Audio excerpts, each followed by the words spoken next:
Hello guys, so I'm just gonna get into it. This is what I use, the Xpression and the coils, and this is like the braiding gel that I use. It's just the best.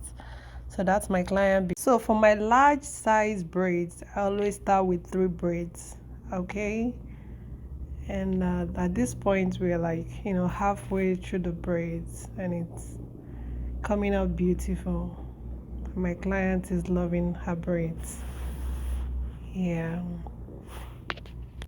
And if you're new to my YouTube channel, please don't forget to subscribe, like and share my video, okay? Just stay tuned for the rest of the video.